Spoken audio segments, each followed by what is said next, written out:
Assalamu alaikum hormatly vatandaşlar. Şu gün 10 iyul 2025 yılı Kepler'in pençelini hoş geldiniz. Demokratik opozisiyanın platformasına. Hormatly izleyiciler, şu gün bizim gepleşimizin teması Türkmenistan'da inteligensiya var mı ya yok mu? Eğer var olmasa onun ordu nerede? Şu arada bunun için şu gün gepleşimi yani Nurcan Apa'nı çağırdım. Nurcan Apa Amerika'da devleti halk hareketindeki şu yerde yankı yol diye ve Devran Assalamu alaikum hoş geldiniz. Nurcan Apa Assalamu alaikum hoş geldiniz. Salam vatandaşlar. Devran bizim vatandaşımız onu siyasatçan değer nemem değer Türkmenistan'ın grazları. Çünkü bizim temamız bu siyasi tema bulman son yine ben Devran'ı çağırdım. Devran'a da xahiş ettim gelip öz fikrini aydınlayıp inteligensiya vardı gurunu çek koyar tevavi. Şu gıdıklı tema, şunu intek önünü açan yok adam. Şu temanın önünü açan yok. Opozisiyan arasında Türkmenistan'ın içinde. Şu da hatta köp gürülen propaganda şeklinde gürüleniyor olayım. Onun intek bir hakikat der. Şunun için de şu gepleşimde doşollayıp şunu geçiriyor. İnne inteligensiya vardı.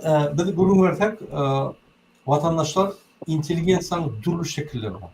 Ilm inteligensiya, kültür inteligensiya, medeniyet inteligensiya ve başka türlü inteligensiya. Intelligent demek Fransızca demek, Fransız sözünden gelen Fransızca intelligent demek intellekten var. Yani intellekt demek an düşüncem ötün adama intelektüel diyorlar. Yönü yine Fransa'da intelektüel demek başka mani veriyor. İntelektüel demek intelektüel demek o istediğin adam bakıyor. Hükman yani kitap okuyan adam diye misal için biri yani memoriyada kıyafet çeynek yatıyada yani yerden. Şunu da intelektüel deyip bolya sebep onu diyen iş intelektüel. Yani şu bilimi, şu oradaki bilimi katı güçlü beyliklerden yani şunu da ayyalar tüye intelijan. Yani sen intelligent deyip ayyalar. Şunun için hakiki intelligent sözü ortadan Alman yani sözün gelip çıkış yerinden Fransa'dan almalıyım. Şunun için intelektüel olanına dine kitap okuyan adam ya yazıcı ya bilim alim adam değerler. Fizik taraftan işleyen fiziki hünermenti bolon yani kap çanak yasayan ya da bir tahtadan duvar yasayan onu da intelligent diyorlar sebebi. Olumum şu orada bilimi ummasız uluğun şu anı öten son şu orada şu intelligent diyorlar. Şunun için intelligent diyenler hükman yani sen yazıcı, şahir, medeniyetçi, alim, doktorluk olmalılar. Sen maşin umuryan adam bolup bilersin. Sen yani kıyafet çaynak yasayan adam bolup bilersin. Sen hünerment bolup bilersin. Fizik taydan işleyen onu intelligent diyorlar. Yine şu bizde dolu inteligensiya var. Gelin de tarihe seyredelim. Yine ben birinci sorum Devran Ağa'ya verecek koyayım. Devran Ağa. Biz son 100 yıl analiz edelim. Onun önünü analiz etmedi. Onun tarih bizde yok. Bizde yani açıklanan yok. O yerde bir yerde böyle küçük bölükler çıkıyor. O yerde bir yerde ayyanlar var. Öz fantaziyası oluşan bir hakikat ayyan bilemdi. Şunun için son 100 yılı biz analiz etmeliyiz. Demek 1924 yıldan beri şu neçeli yani 2025 yılı çeli biz analiz etmeliyiz. Yani şu tarih yazılı. Şu tarihin yani iyileri var. Onun ön tarihin izam yok, adam yok. Onu yitirdiler. Ortalar yitirdi mi? Ya da tabiat sayılı yitirdi mi? Ya da komünistler yitirdi mi? Ben bilemok ayrılacak ya. Yönü şol yok.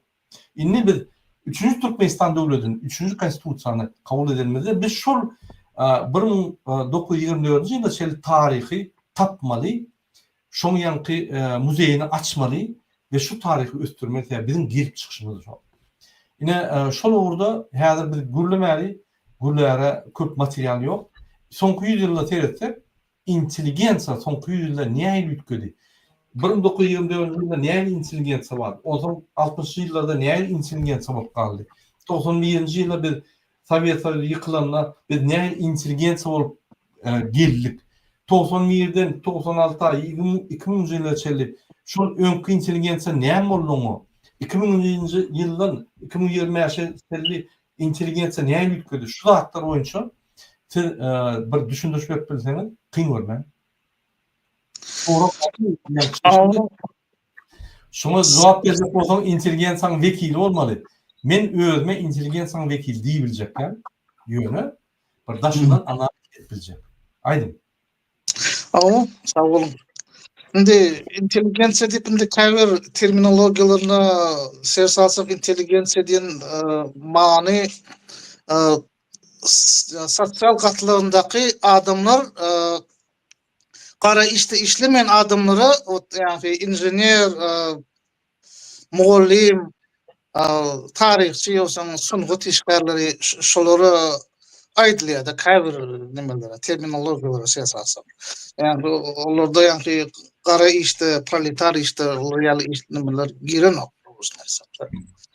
Endi Türkmen intelligensiya taryhyny alıp barsak indi şolar wady görüp etsek Türkmen Türkmen intelligensiýasy deregi ondan öň boldumy bolmadymy ol muradagy siziň aýdygyňyz dogry ol bolanam dadyr ondan öňünde bu zady öwrenmeli bolar al taryhçylar zatlar belki bolandyr belki olar nämal meni hakyky Türkmen intelligensiýasy şol revolýusiýa Oktyabr revolýusiýasynyň soň dönemde ondan öňün bolan bir intelligensiýaň wekili eger şonu intelligensiýa diýip atlandyryp bolýan bolsa Artukul Tekinskiy diýip bir bar bizim taryhymyzda beri olar yani Ors paçalyk döwründe şu Türkmenistana gelip moğolimçilik edip zat edip geljekki Türkmen revolýusionerler bilen ýa-ki ara gatnaşyk edip şol sandy ýa-ki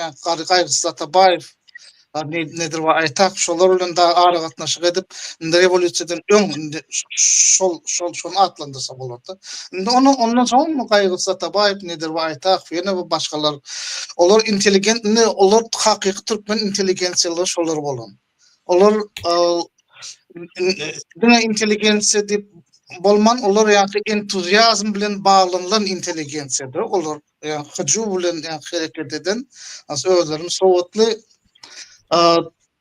Türkmenistanyň şol medeniýetini ýa-ki öz sungatyny zatyny nime dip territoriýasyny şolar sungatyny zatyny gorajak bolup territoriýasyny şu Türkmenistan hazırki bizim kartada duran şolar ýa-ki inisiýatiwasy bilen bolanda bolmasa hem naz bilişimiz ýaly başda Türkistan ASSR bolan şolar geldi. Derek o nime başta bularda Türkmenistan, Kazakistan, Özbekistan bir territoriýa bölmek niýetinde bolmandyk derek bolşeviklaryň başynda.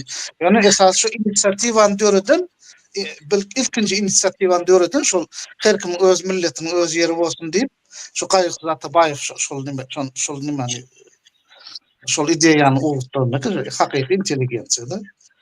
Indi şol 30-njy ýyllar zatlar bilişimiz ýa-da repressiýa döwürleri dörep başlan.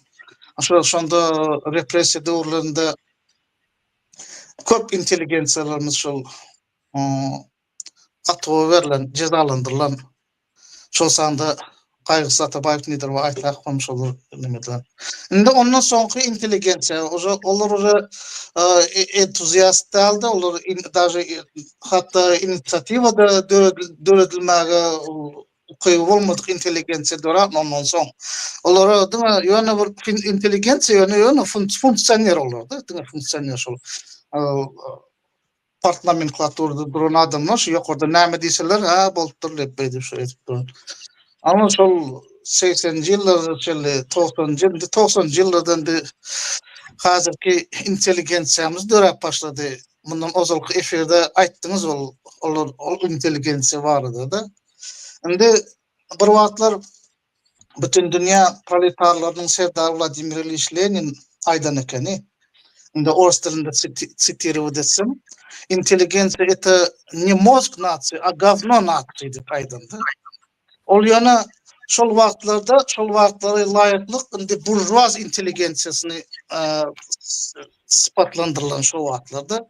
Yani hazırki bizim içerki ýurdun içindäki intelligensiyamyza dogry gelip durdy şu aýdyp oturanda. Owa, indi ýurdun içindäki intelligensiýanyň siz indi mundan ozalky eferde Muhammed Diýeç bilen nime etdiňiz, aýtdyňyz o zatlary. Indi ýurdun taşynda da intelligensiýamyz bar bizim. Ýurdun taşynda da intelligensiýamyz, passiv intelligensiýa bar bizde ýurdun taşynda. O zaman aktiv intelligensiýa bar. Indi passiv intelligensiýa diýeniň olaryň resurslary bar. YouTube kanalda çykyş edýärler. Türkmen Scholar diýip bir şkolarmy näme şkolarmy näme bolar. Eger ýalňyş aýdýan bolsam düzeldiň. İnglis dilde onça nime daldy. Şolar ýaly resurs bar. Şunda bizim türkmen ildeşlerimiz çykyş edýärler. Gyzykly temadan çykyş edýärler. Dürli ýa-ni ilmi temadan ýa-ni medisina ugurdan, tehnika ugurdan, ykdysadyýat ugurdan. Ýöne diňe şol bir belli bir premoliniýany nimeler, toçny temalar. Ol ýa-ni halkyň intelligensiýanyň intelligensiýanyň maksady, esasy maksady ilaty ruh imitlendirmek ol. Ol diňe ýa-ni men ýa-ni mugallim, men şlapa giyip men gasuk taktym, ol bolmaly maksady. Olar ilatyň medeni derejesini keskitlendirýän, medeni derejesini saklap duran intelligensiýanyň esasy boldy şol maksady şol. Intelligensiýa kança nimerak bolsa, aktivrak bolsa şonça nime.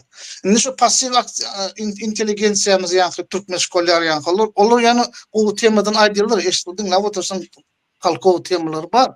Ýöne hiç halky bir nime diýen maksady ýok olaryň. Halka bir nime ideýa bereýin, täze ideýa bereýin, filosofiýa ideýa bereýin. Mesela olar aýtyp bolýar, mesela şahs näme, şahs temadan aýtyp bilerdi, ýok aýtmaýarlar hiç. Lider näme, olardan elementar temalardan bu aýtyp bilerdi, olar nemesi okuýup beren bar, bilmedim näme şeýle. Indi aktiv intelligensiýamyz bar, daşardaky. Aktiv intelligensiýamyz indi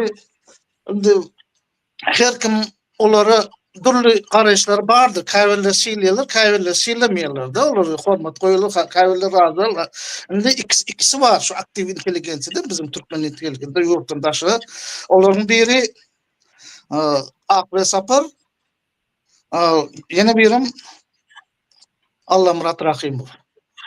Olar özleri aktiv intelligensiýa diýip özlerini görkezdiler, tanatdylar. Meselem Allah Murat Rahimowyň ýa-ni YouTube kanallarında birentek videolar var, rolikler var, tarih, filosofiya pikirlenmelerim var şolaryň içinde. Ol öz garaýyşyny aýdy. Ben köpeğinize razılaşmaýyňyz da, benim käbir razılaşmadyk ýerlerim bar onuň bilen. Ýöne ol golundan ergelerini edýär, halka ýetirjek bolýar şol. Ana şu gynasakda iki jigi var. O Akre Sapar var. Olum şu ýa-ni filosofik diskussiýany şu Murad aga bilen geçirdi. Ýene birler bilen geçirdi. Ýöne soň wagtda geçirmesini goýdy gynasakda. Ýöne tesiden geçirip durjak o bolar da. Ana şolar ýaly ikisi bar. Şol gynasakda köprek bolsa, o zaman bizim daşdaky ýören adamlaryň imitlendirmeli de şu medeni tarapdan, sunugy tarapdan, filosofik tarapdan. Şolar azlyk, şolar yetmezçilik eden soň, şolar ýaly adamlar az bolan soň, baýdak depişmede başlady dogrusyny aýtsak, ýene bir beýderek zatlar başlady. Intelligensiýa gerek zat. Orny beýik ýöne intelligensiýa şu bizim ýurdun içindäki intelligensiýa bolsa, ýa-ni Vladimir Ilyich Leniniň aýtýaly ol mozg däldi, gavno intelligensiýa bolýar. Men hazırça aýtjagym boldum, sag bolun. Tamam. Nurcan apa, senem goşaklaryňyz bolsa goşulyarsyňyz. Yani şu vakti Duran aydıp birlek geçti. Gatı doğru tatlar aytdı. Men alalaşyan. Intelligensiýa ol öňünden bardy. Onu yürütmek gerek. Onu halkın ruhunu imitlendirmek gerek doğru diýäňiz. Men inni bizden döwrümizde geçirmizde intelligensiýa disipline yani güllep ösýärdi, bardy. Halk şoňa yönelýärdi. Onsoňam ilham oğlumlar, doktorlar, herkili neme professorlar, başka da hünärdäki işleýänler, olar disipline intelligensiyady kasap edilýärdi. Gynansak da bu Sapar Murat Niyazov bizim medeniýetimizi hem şol intelligensiyany yani ayağın aşağına aldı. Baletleri yaptı, yani bu tiyatroları yaptı. Intelligensiya yani bu professorlar gynansak da сокращенияда düşüp hatta öz kitaplarını bazarlarda satmalı oldular. Umuman intelligensiyany ýok etdiler desem bolýar. Bizim öz Türkmenistanymızda. Yani bardır da şu bir sanalı yani gynansak da gatys az sanalı adamlarımız var. Apel Sapar gelemizde ol doğrudan gatı hormat koyas bilinçli adamlara bu nasihatlar verip şu intelligensiyany östürmäge gatı hüwüsli yani onun kanalı vardı, olam yapıldı gynansak da ine täze bir kanal açtı, şoňa da abone oldum. Apel Sapar nesip bolsa gelir, boşulşar. Onun elbette her kim şeýle işler var, güçleri var. Gat hormat koyas. Onun kitaplarına, nusxalaryna berjek wadalarına yani nasihatlarına uly ihtiýaçymız var. Onun için yani gerçekten bir de bu ruhumuzu imetlendirmeye gerek diye düşünüyorum. İşte böyle. İnteligensiya var Türkmenistan'da az kaldı. İnşallah yine de bu özgörüşlükler bolan soň öýde yerini alar tapar diýip umyt edýän. Doğru. Doğru. Sağ olun. Tamam. Benim bir öz düşünjämi aýdýan. Katowryla geçti döwran 1924-nji ýyldan bäri bizde her etapda mysal üçin 24 45 uruş başlanýança 41 çeldi bir intelligensiya boldy. Olar ýok edildi. Türkmen din intelligensiya ýok edildi. Beýleki döwletler ýa-ni Sowet ýerine giren döwletleriň intelligensiyasy ýok edildi. Täze olar nasionalistik ýa-ni milli bolup başlansaň olardan gorkup bu öz başlygyny alaýmasyn diýip ýa-ni bunu ýok etdiler. Ondan 45-nji ýyllarda 41-45-nji ýyllarda hemme milletler agdy birleşip bir milleti ýa-ni bir ideýany uruş ýeňiş ideýany alyp şol täzeden guruşa başlady. Ýagny täzeden intelligensiya emelet başlady. Orşetden Türkmenistana geldiler bir topar inženýerler, bir topar medeni işgärler, medeniýet işgärler. Şular Türkmenistany galyp başladylar. Çäýjede görüşýär bir topar Türkmenler orşa bolýan näme şu ýerde bir topar gruppa geldi, os gruppalar şu ýerde ýa-ni okullar berdi, wraçlar, inženýerler, think gitdi şolaryň ýa-ni rus dilleri türkmen diline we garşy gitdi. Aşgabatda ine men ýalňyşmasam 60-60-njy ýyllarda adamyň eşiklerini gördüm. Öňkü Iranyň eşikleri ýaly sivilizowany, türkmeneşik al, sivilizowany, din ordu türkmeneşik şäherlerde orşa urlap adamlar ortaşyp ýa-ni başga bir kulturaň intelligensiyasy gelip bizim intelligensiyamyzy galdyrdy. Ol beýleki Türk soňky emele gelen türkmen intelligensiýasynyň düýp fundamenty boldy. Ors dili, orsun intelligensiýa ýa-ni ugry. Ine şu ýaly türkmenine intelligensiýa döredi. Ýuwaş-ýuwaşdan wraçlar, ýa-ni administratorlar, ýuwaş-ýuwaşdan professional ýerler, ýa-ni alymlar, hojulukda işleyen, o hojulukda işleyen, bir hojulukda işleyen uly yani diplomlu adamlar emele başladı ve şular durly uğurlarda, ulgunlarda işleyen intelligensiýalar başladı. Ýöne biz her wagt intelligensiýa edilmede bir daha düşünmeli. Intelligensiýa halka öňünde, jemgyýet öňünde sosial jogapkärçiligi bar. O näme? Ol ýa-ni ornaşan halkın içinde şunun ideyalarını bu karakteristikasyny berip, bu jemlep, bu anyklap, ýa-ni ýol boşlugyna ýetirip, cemiyeti östürmek için şunun jogapkärçiligi var. Buna sotsial jogapkärçilik diýilýär we şu jogapkärçilik hiç ýerde ýazylmaýar. Ine mysal üçin bir topuryň içinde bir akıllı adam var. Ya da bir oğul akıllı adam var. Hemme şoň ýanynda bar ya masal adamlar. Şol adam şol yani cemiyet ýanyna baran adamlara uğur berýär. Şunu etsen gowy, şunu etmesen erbet, şu kanun laýykda, şu neme diýip yani akıl berýär. Biz akıl berýär diýerler. Ýöne hakykatdan ol adamlaryň ideýetini yani anyklaşdyryp şonu bir jemläp uğur berip maslahat berýär, bir görkezýär. Ne şol adamlar hökman gerek. Şol adamlar bolmadyk bolsa, oğullarda, şäherlerde intelligensiýa bolmadyk bolsa, adamlar uğurlaryny bilmediler. Şoň üçin intelligensiýanyň sosial jogapkärçiligi gaty. Intelligent bolmak üçin aňy ötmeli. Hökman medeniýet ýa-ni medeni ýa beýleki professional uğurlada däl, her bir zatda sen aklyny üstürmeli. Ýa-ni aklyň beýlekine görä açyk öňde bolmaly.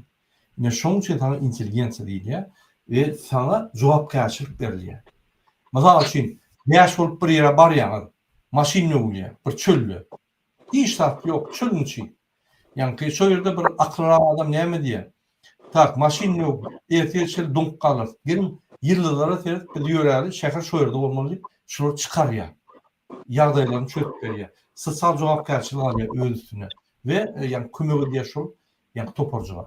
Şu ýaly oğullarda, etraplarda, şäherde, yani döwletde şu ýaly intelligensiýa hökümet işgärlerde şular halkyň içine gelip gören adamlar, şular halka yani reaksiýa berip sosial jogapkärçilik bermeli. Mysal üçin prezident bir karar çykady. Hökmen intelligent çykyp öz düşünjesini aýtmaly, akıllı düşünjesi we şo düşünje adamlar yani yapışıp şo düşünjeni östürüp prezidente şo düşünjeni soraw hökmüne berip kararyny çarşyp bolýar. Yani şoň üçin intelligensiýa gerek. Haçanla Türkmenistanda hemme kanunlar, hemme maddalar bozulup, azatlyk ýok bolup, metbuat azatlygy ýok bolup, hereket, pikir ediş azatlygy ýok bolanda, intelligensiýa hökman öňe çykyp, şol ýa-ni adamlar düşündirmeli. Adamlar bir häzir şuňa ruhsat bersek, erti şu bolmaz. Gelme o şuň öňüne alady. Azatlygyňdan galar, döwletimiz ilderer. Şol paçalygy soňky adamlar ogla diýip intelligensiýa çykaryp halka ýol görkezmeli we halky dogry gurdatmaly. Ne şuň kunna 91-den Sovet Soýuzyna düşündirdik. 91-de Sovet Soýuzynyň galan ortak gnila intelligensiýa diýerler, ýa satylýan intelligensiýa. Rejim bilen ılalaşyg ýerip, Sovet rejimi bolsun, Türkmenbaşyň rejimi bolsun, Gurbanyň rejimi bolsun, ılalaşyp oňa ýa bir neme tapyşyp, şo ýerden awantaj alyp, şo bilen ötüp gidýär. Oňa intelligensiýa diýilmeýär, ol ýallaklar bolýar. Şonuň bir iň bir gowy anyklanan vekili Cemal Saparova. Biz ýalňyza görünýärdik.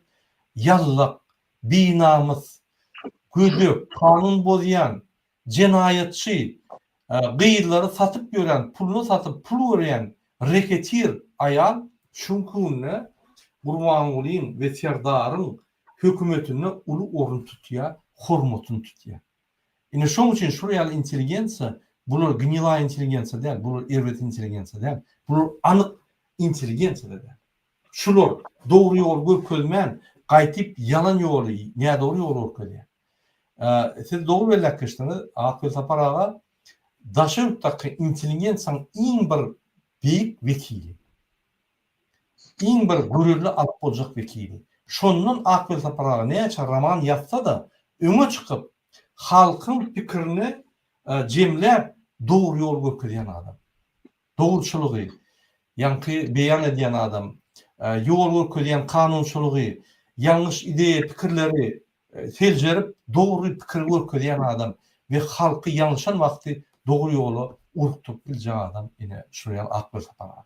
Onanyň daşaýurtda Akbel Sapar aga ýaly bir topar adam ma, dymy otýlar, çykman otýlar. İkinci planda, üçüncü planda, 10-njy planda, 20-njy planda da kän işlerini oklar. Olar öz sosial jogapkärçiligini eden oklar halkyň önüne. Olar bilim alırlar. Olar ýa-ni ýürüýte bir durmuşy şeýle bir ütköşük geçdi. Şu durmuşun tecrübetini alırlar. Şol hükman öňe çykmaly. Ine men çykdym. Men inteligensiýa däl. Men durmuş tecrübemi paylaşýan. Men çykdym öňe. Ine Nurjan apa çykdy. Durmuş tecrübetini paylaşýan. Hany inteligensiýa? Ýok inteligensiýa. Şu görüşmede halkyň agyr ýagdaýynda, halkyň yol tapman ýören wagtynda, jemgyýetimiz ýykylan wagtynda inteligensiýa galmaly. Şu jemgyýet ýykylanna inteligensiýa ýeketek ağaçlar ýaly tokoýdy. Hemme ağaçlar ýykylyp şolar durmaly. Şolar durmaly. Şolar öz pikirlerini, pulunu Cemal Saparowa ýaly ýa-da bir avantajy satmalylar. Olar durmaly, derk durmaly. Näçe bilim düşünjesi fundamenti güçlü. Düşündürüp bilýär. İstenip bir korrupsiýa ýerine goýup bilýär. Argumentlap, düşündürüp şoňa akyl berip ýerine goýup bilýär. Ne şol adamlar uğurlarda da var. Şol adamlar şäherlerde de var. Şol adamlar etnaflarda da var. Şol adamlar bizim aramızda da var. Ýöne dım otýarlar. Näçe akbel saparagy dyman ok. Näçe olar dım otýar. Ne şol soragy men şul dım otlanlara berýän. Sizin wagtyňyz geldi, sizem öňe çykmaly. Biz bildiğimiz görüşýär. Bizim bir olur ýaly okumuz güýçlüler sizinki ýaly. Men 3 diplomum var.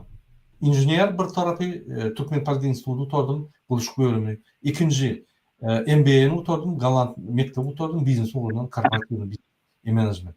Üçüncü dilçi ýa-ni fransuz dilini utardym. Ýöne olam ýeterli. Halka ýol bolýan üçin. Şoň üçin siz hani kitap ýazýanlar, makala ýazýanlar, ýa-ni inteligensiýa, medeniýet, wraç, bir topar adamlarymyz Rossiýada, Amerikada wraç bolup ul wezipelerde işleýärler. Hany olar? Näçe dım otýarlar? Näçe öz türkmenlerini ýa-ni bular kömek eden oklar.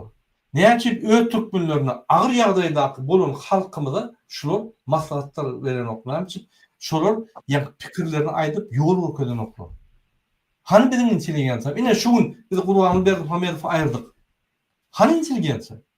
Hani inteligensiýa bolmaly, halka ýol görkezýär. Biz täzeden döretmeli. Biz hemme zat täzeden etmeli.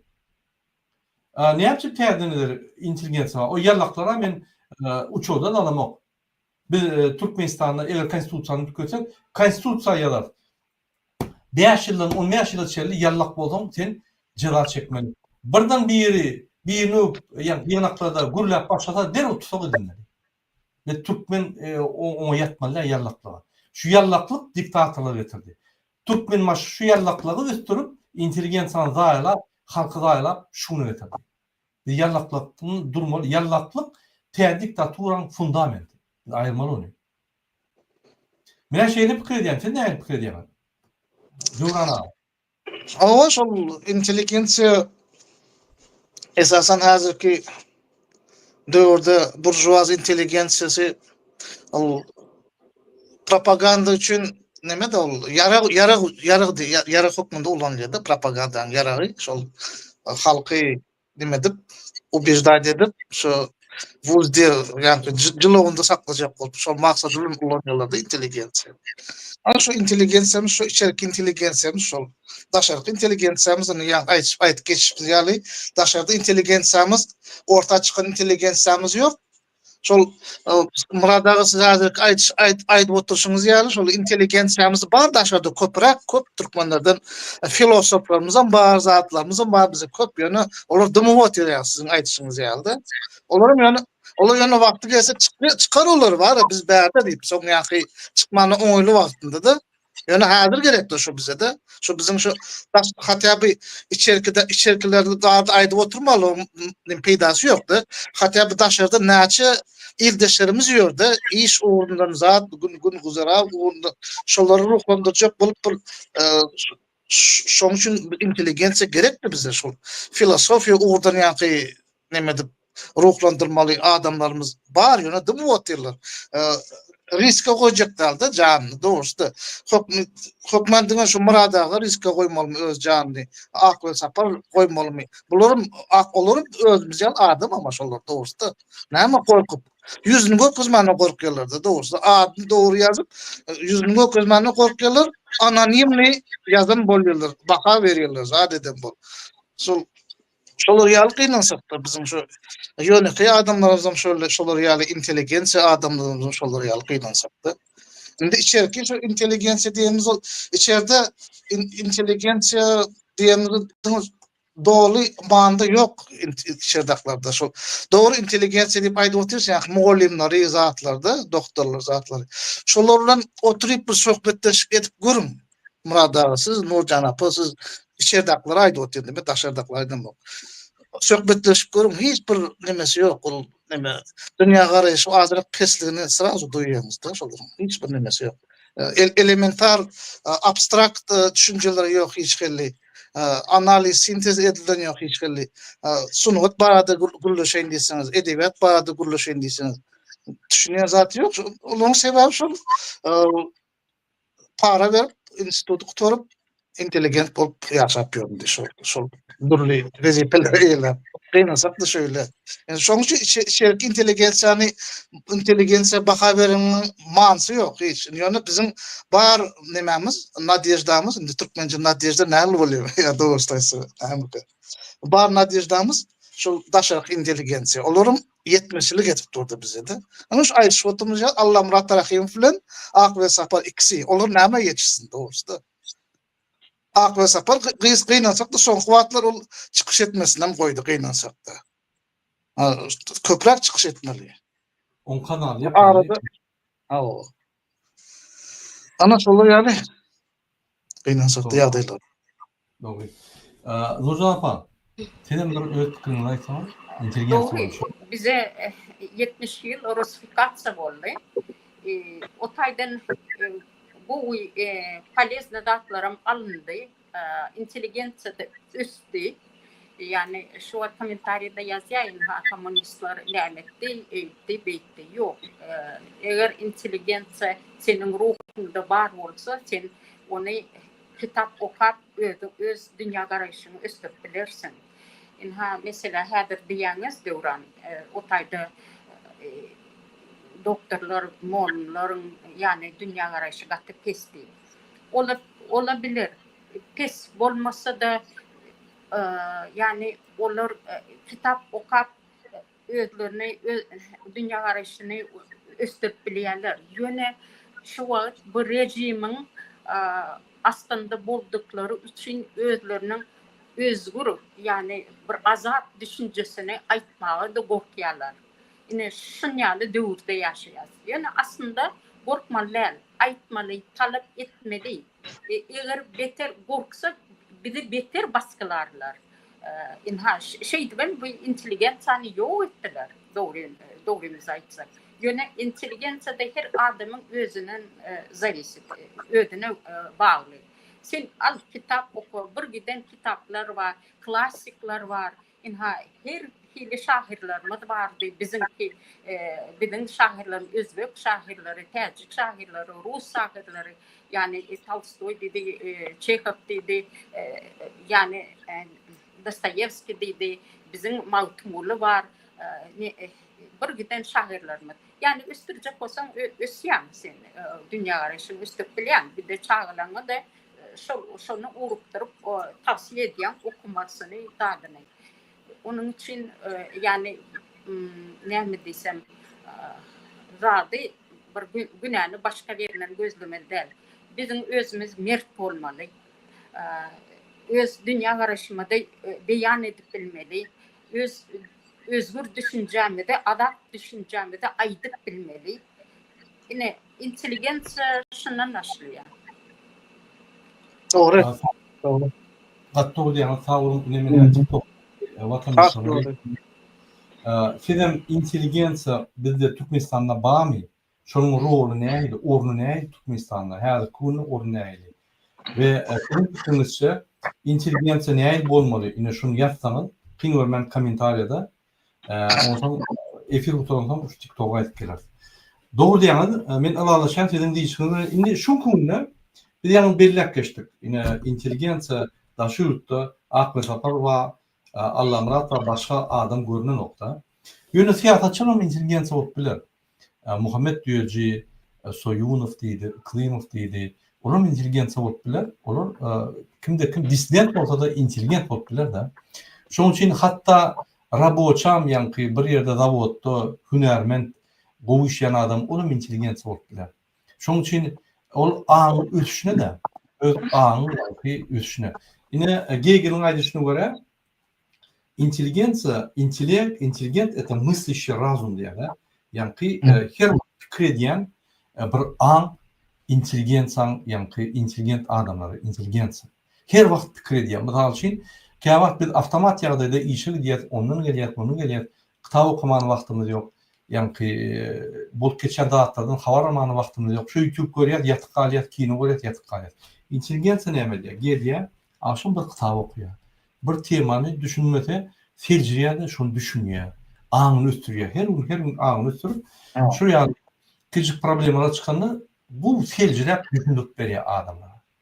Ine şol adamlar bize gerek şolun orny, şuň uly Türkmenistanda, daşyň içinde ýöne olar gynansak da bizim halkymyz ýaly gorkup däl risk alasy gelenok ýa-ni Duran aňy diýýär, risk alasy gelenok. Ine dedim, Gurbanyň intelligensiýa däl. Serdar intelligensiýa däl. Aň düşünjesi ösmedik. Ösen motor şu güne getirmedi halky ýa-da 80-nji ýylyň propagandasyny ýöretmedi ýa-da weltebi sürüp bütün dünýä maskara bolup ýörmedi. Aň ösmedi şol. Ine ösmedik aň näme Türkmenistan ýa-ni durundursun we östürsün. Mümkin näme? Şoň üçin şu ösmedik aň ýanlaryna iki sany aň, beýlik ösmedik aňlar, emheme, polis, güdük, ösmejek, ösüsi gelmejek, diňe ýa-ni gyzlar zorlap, adamlar talap gezýän adamlar üçe. Ve şolu Türkmenistanyň ýoluny kesitdi. Iň bir ýa-ni erken zat şol adamlar Türkmenistanyň ýoluny kesitdi. Bu bolsa hormatly ilişler katastrofa. Her wagt Türkmenistanyň ýoluny intelligensiýa kesitdi we uly üstünlükler kazanan tecrübesi bar adamlar şu intelligensiýanyň pikirlerini yerlerde halkın içine salıracak ve realizovat etbilecek yani ertekûnü şol adamlar bolmaly. İki tane güç Türkmenistan östürkmeli. O biz prezident saylanymyz bilen Türkmenistan ösmeýär. Şu güçler emele gelmeli. Halk gücü ýa-ni intelligensiýa, hünärmentler şol atlary ýa-ni ýerine ýetirip östürjekler we pikir berjekler. Bolmaly, bizde ýok şol. Biz şuň pikir edýär, Gurbanyny aýyrdyk, hem zat bitdi. Ýok, adamlar. Gurbanyny aýyrdyk, bizim ýolumyz açyldy. Indi şu ýolda ýörejek bolsak, bize intelligensiýa gerek, bize građan aktivistler gerek, bize partiýalar gerek, bize jemgyýet gerek, bize ýokary hili hünärmentler gerek. Polis, MP, ýa-ni her hili pudoklarda, oğuz olunyna we beýleki ýerlerde bize ýokary hünärmentli moligler gerek. Bize hemmet gerek. Ya şu elementler ösüşün fundamenti. Şolar bolmasa ösüş ýok. Punlap bolmaýar ösüş. Şoň üçin benim diýjek bolýan adamyz ine şu Türkmenistanyň täze emel geljek jemgyýetinde intelligensiýa bolmaly. Onuň orny bolmaly. Onuň orny öz saklamaly. Onu biz ýöne hormat koyup ine şu ýerde bolýarlar. Olar öz orny saklamaly. Şoň günne şuraya bir düzünçükler, bir kepetçilikler, ahlak taýdan halk kaçtı. Hani intelligensiýa, hani şular saklap, yok ho, beytmen adamlar şuraya etmez, ine şuna varasana, şunu etmez, ine şuna varasana deyip düşündüren intelligensiýa niýede? İçinde bar intelligensiýa arkadağı öňmek. Bul idiot inni transform edip çykyş edýär. Inni at kadanyň at aljak bolsaň, artist bolup ýa-da muzikant bolup ýa-da aýdymçy bolup, sen hökman suratda ýa-ni Gurbanyň Berdimuhammedow bilen çykyş etmeli. Inanyň. Inanmadan men size bir kadro öküleýin. Häzir sözü men ýa-ni Duran aga berýän, Duran aga sen aýt, şol intelligensiýa barda näme pikir edýäň? Men häzir şu kadro öküleýin size. Onu çel tap koyayım. Intelligensiýa.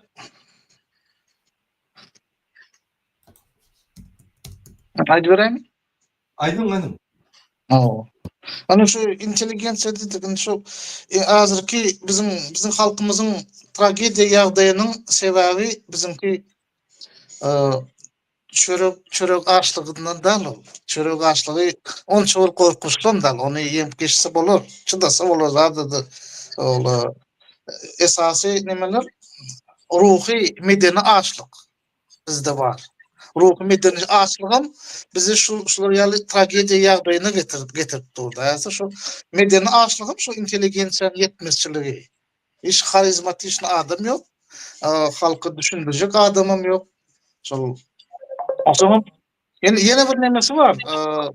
Çıkalıga eğer inteligensiýanyň yetmezçiligi bar bolsa, yok bar bolsa da yetmezçilik etse, o zaman neme şular ýaly bir düşünje var. Samarazvitse diýip. Özüni ýa-ni neme etmek. Özüni östürmekden türkmençe aýdylady. Her adam şu özüni östürmem bilýär-de dogrusu. Birintek adamlarımız hazır daşırdı ýorlar. Indi içinde diýip aýtsak internet ýok, zat ýok diýip aýdýarlar da meselem. Indi ýa-ni ötüşe ýol ýok, informasiýa blokada zat diýip aýdýarlar da. Ol aýdýanlaryň dogry diýsek de indi daşary çykýarlar bizim adamlarymız. Şu daşary çykdygynda azatlyk, hemme informasiýa azatlygy, hereket azatlygy. Şol azatlygy dogry peýdalanmaly bizim adamlarymızda. Bilim almaly, zat etmeli, bir kitap okumaly, ýa-bolmasa bir kurslara gatnamaly, daşarda çykdym diýip, ha bir diňe gara işlemeli diýen ýörmände öz nemäňizi gyzygyňyzy giňişdirmeli-de meselem. Ya bir filosofiki dörejilik akşamlara gatnaşmaly meselem, filosofiki kurslara gatnaşmaly. Özüň östürmeli eger yetmezçilik bolsa da neme başga birini dinlemädisen hatda bir özüni östürmeli. Her kim şu etse o da bir çıkalgalaryň birinde. Bizde akıldar adam yok diýip oturmandy. Her kim öz gyzygyny neme okuýuny giňden bir dünýä garaýşynda. Ana şol çıkılgıda bar ýöne. Daşarýurda şunça azatlyk bar. Ol daşarýurda çykýarlar azatlygy şol tarapy urukdyrman, başga tarapy urukdyrýarlar-da.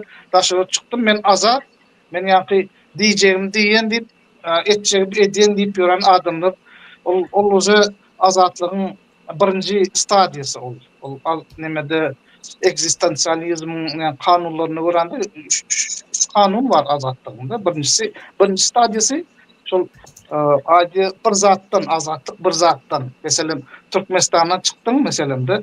Türkmenistanda käbir hukugyň ýok, zadyň ýok. Agzyny ýumuldy, götüň kusurly bagşlan. Oson daşyrda çykýan azatlyk. Birden şuňaly bir boşlugyň ýa-mysy türmede çykan adamlar bolýar meselemde. Azatlyga çykdy. Ol indi birinji stadiýasy azatlyk. Ol şol azatlygy indi onuň borjy meselesi şol azatlygy näme ulanmaly? Azatlygy çykdym diýip bir onuň kada kanuny bar. Onun ikinji stadiýasy var, azatlyk rasional azatlygy var.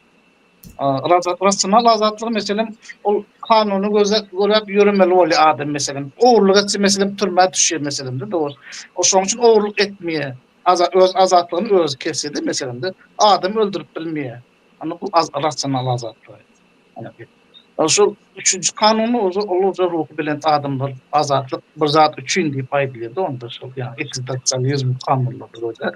Olundy üçüncü nemesi üçüncü stadiýasynda azatlyk adamda bolýar. Meselem ol hemme zat etbilýär meselemde. Meselem çokman bir urşduýar da adam meselem urşduýar. Urşduýarsa da birini öldürüp bilýär. Öldürse de türme gitmeýär. Urşdu da kimde kaza edildi. Yani şonu etmeyedi şol adam da ruhu bilen mesela. Şol azatlygyny ulanmaýardy. Ana o üçüncü nemesi. Aşullar ýaly nemeler düşünjeler ýaratmaly şol azatlygyň hukuk näme şu taraplarym köp adamlarymız bilmeýär. Şol ýaly konstitusiýa maddalaryny öwrenen bolýarlar, olaryň pedagogy boldy. Ugalowny neme maddalaryny kelle zat girmeýär. Hukukyň esaslaryny öwrenmeli bolar bolsa da. Yani öwreden adamam ýokda dogrusu da. Bizde inteligensiýa ýok. Adam ýok bolsa özüm öwrenmeli. Mesela kitapxanalara girmeli. Ana şoda bir çykalaryň birisi. Ruh açlykdan ýa-ni halas bolmaklaryň birisi. Yani bizlerde olar ýaly hyjullanýan adamlarym az azyklansak, kynansak da. Doğru. İnteligensiýanyň östürmeň bir giden faktorlary bar. Yani bu iki çağlarymyzyň çağlar bagyna ýa-da şkollarda kvalifikasyony bilimli muallimler bolmaly. Ana ol asnowasyny, fundamentini şo yerden goýmaly. Ana şeýdem östürmeli. Bir giden interesli kitaplar okat bermeli. Şo kitaplardan başlaýar intelligensiýa. Çağlary öwretip başlatan ol уже ona indi edýär. Onun özünü östürüp dünya garaýşyny daha da östürüp bilýär.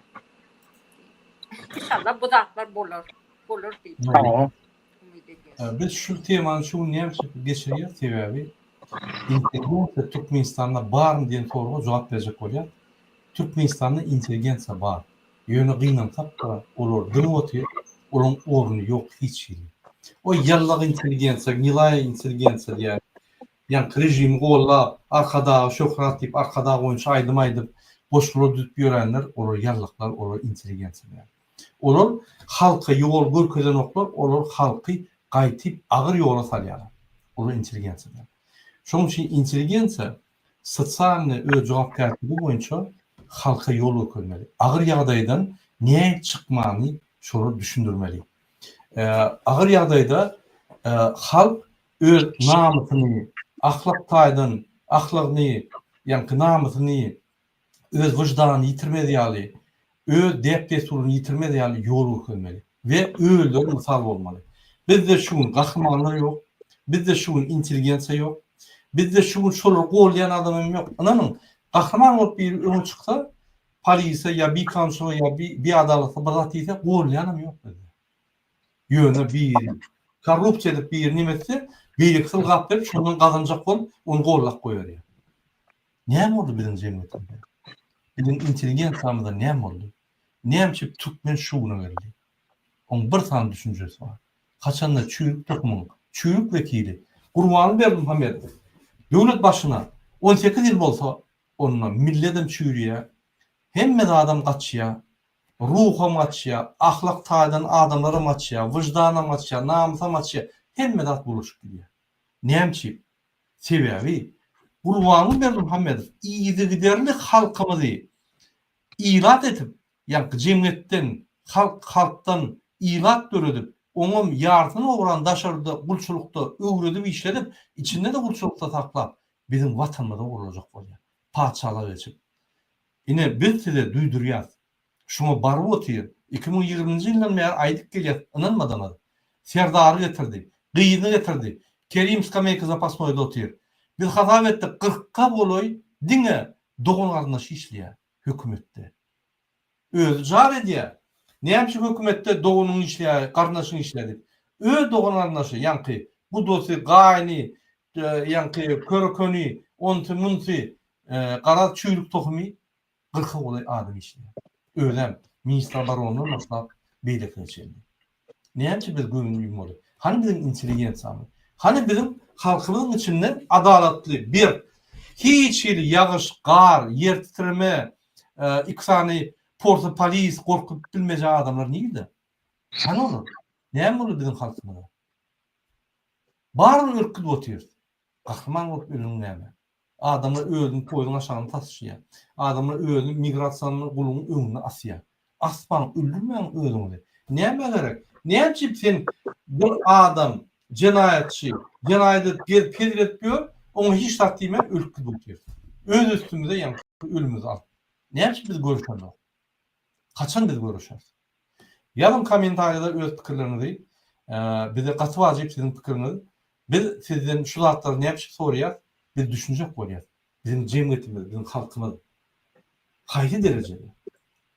Gallym adam öňe çykyljak. Gallym adam öz hakyny gorabiljek. Gallym adam maşgalasy bilen namusyny, wyjdanyny saklabiljek. Türkmenlerde, içinde daşynda. Şonu biljek bolýar. Ýa-ni piň görmän öz kommentariýada pikirlerinizi. Nurjan apa, indi ruhup berdiňiz biz barra, men ikinji efirim. Onuň TikTok'a geçmedi. Biz ýuwaş-ýuwaşdan tamamlaýaly. Şu tema gaty tema. Ine biz başladyk. Intelligensiya barmy, ýokmy? Ba bolsa orny näme diýip başladyk. Ine şu indi kepleşke biz akly saparagany çağıralyk. Onu beýlikler çağıralyk we şu temany dowam eder. Döwran aga näme görýär? Awa bu tema ören wajip hazırki ýagdaýda, hatda hemme ýagdaýda da biz bu ören wajip. Çünki bizim halkymız hazır ruhy açlygynda ýör. Dogrusu da. Şol sebäpli bar şo ýurdumyzyň güne bizim halkymyzyň iýilimizin galpyň güni şoň sebäbinde bolupdy.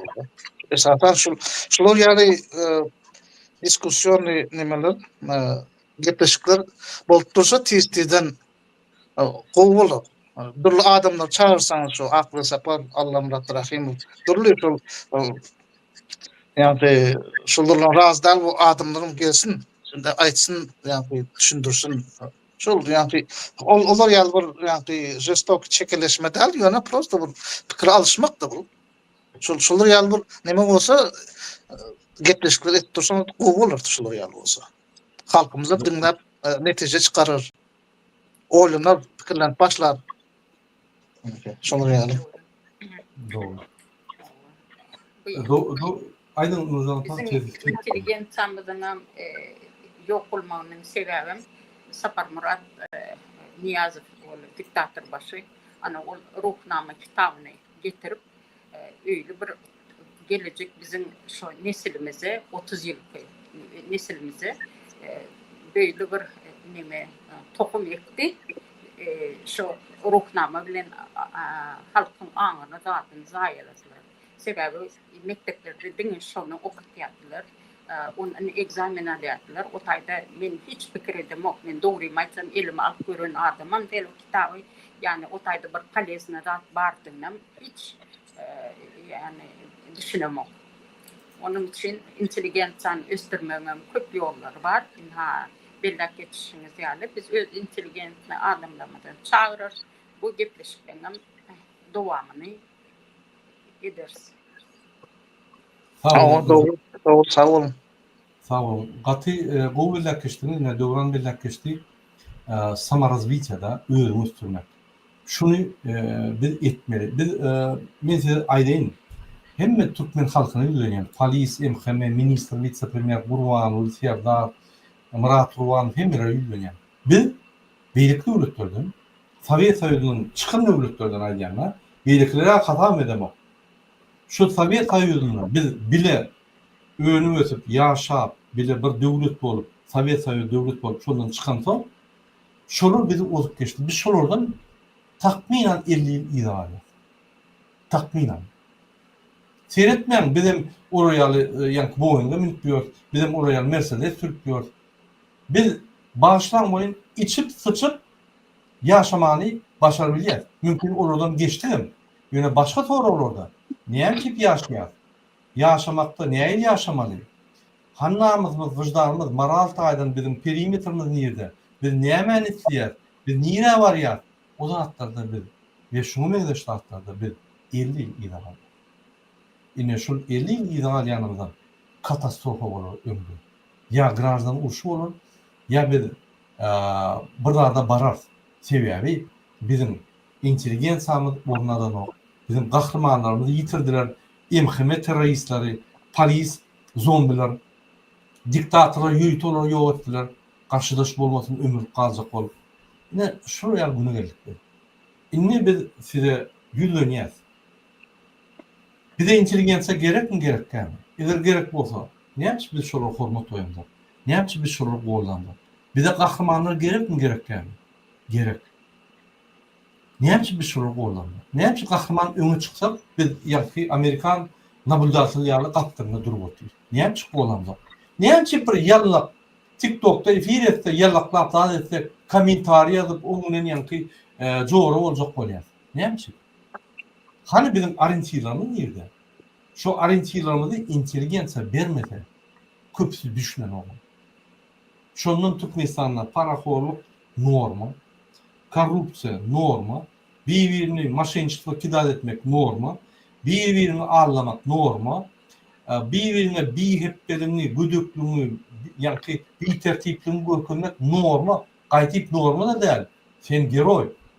Biz geroyu yani zalim diye, zalıma geroy diye. İnni biz bilmeli. Yine şu zatları yerine koyup gitmek için bize intelligensiya. men intelligensiýa ýüzlenýän, gaýrat edip çykyp halkyň bulaşan, halkyň ýalňyşan wagty gelip kömek edinde halky urukduruň. Bizim şu halk, bizim şonu isleýärsiz. Kömek edin halka. Öz sosial bojuňyzy ýerine ýetirin. Intelligensiýa diýip özüňizi ýa-ni toporda ya dostlaryň arasynda ya da halkyň arasynda ornuňyzy aljak bolan. Sizin ornuňyz boşdur. Sizin ornuňyzy ýallaklar aldy. Gurmalyny öwýän, arkada aýdymaýan, arkadan zaman diýen, ol türkmen telewizionyny seyreder ýalylar. Seyretsem utunasym gelýär. Seyretsem türkmen diýmeni özüňi utunýar. Şo reali masgaraçy. Şo reali ýallaklar üýüşüp trend berýärler. Hatta hemme Türkmenistan şeyleri. Senin Azatlyk radio. Şo ýerden görürler. Adamlar, jurnalistler, intelligensiýalar, diktorlar, aýlyksyz, reisler, näçe ýyllar işläp berýärler. Soňky wagt aýlyksyz işlediler. Da kansa durundurlar. Ine bizim intelligensiýa. Senin akbelde paraga. Hiç kimden pul torany ok, öz romanlaryny ýazyp, romanlaryny satyn alan gowy. O Türkmen dilinde roman ýa-da Türkmen jemgyýetine satyp bilen ok Türkmen jemgyýetine hem ýerden gadaga. Şonda da kitaplary ýazyp otyr. Şonda da ýa-ni öz dürüjligi işin dowam edýär. Ine bizim gahrymanlar. Biz ünsörümler. Gahrymanlar ýanymyzda, ünsörümde ok. Ýallaklar ýanymyzda bol ünsörýär. Men Türkmen Aşgabatda olanyny öňleşýän. Aýdýarlar, ay o köçede bir ýer bar Muradaga ýaşap bilýär. Näme diýdiň? Hökümet bilen işleşip pul ogurlaýarlar. Korrupsiýa diýerler. Ýaşap bilen o sen pul ogurlaýar diýen. Düşündürip bilemek da şoňa. Ine şunu biz düşünmeli. Biz arky döşümde açyp ýaşamaly. Biz ýatmaly, bilmeli. Bizim biznesimizde hiç kim elle girmez. Häzirem 100 ýyldan hiç wagtdan tebe garantiýa bar. Näme? Fundamental zatlar var Türkmenistanda. Adalatlyk, sudlar işleýär, intelligensiýa bar, jemgyýet bar. Hemme zatlar bar. Tehnologiýa, o zatlar çalsat bolýar, pul berden getip ýatylar. Ýöne şu zatlar men aýdan zatlarmy hiç kim bilemez. Biz özüni döretdik. Ol hemme zatdan gymmatly zat. Halky halk edýän, halka uğur berýän, halkyň namyny saklayan, depdesturuny saklayan, ahlak saýdan halk saklap gelýän we beýlik halklardan tapawutlanýar ýa-da. Şo bolmasa bolanok. Şoň üçin ýyllaşlar ine şu çykyşymyzda biz birinji temany başladyk, ýa-ni birinji bölümni başladyk intelligensiýa barada. Indikide bir intelligensiýa özüne diýen adamlar çağırıp olardan hem mysal alyp, olaryň pikirini dinler, hem olardan maslahatlar dinler. Şoň biz efirimizi torýar. Men TikTok'a geçen forumda olsa TikTok'ta berbilersiňiz. Efir gatnaşan Döwran aga köp taňa ýakynlaýan. Nurjan apay, hemişe taňa gatnaşan Türkmenistanyň professor boýunça Türkmenistan çempiony Nurjan apay. Türkmenistanyň adam haklaryny gorumakda öňe çykyp birinji ýerde diýjegini görüşüp gelýän Nurjan apay. Menim oraýan başladım. İlleşler başka sorumuz olmasa her kim öz aýçaklaryny aýtyn, hoş sag bolun, indi gepleşip geçelim. Hoş sağ olun. Sağ olun köp. Dinleýänimiz üçin. Sag bolun.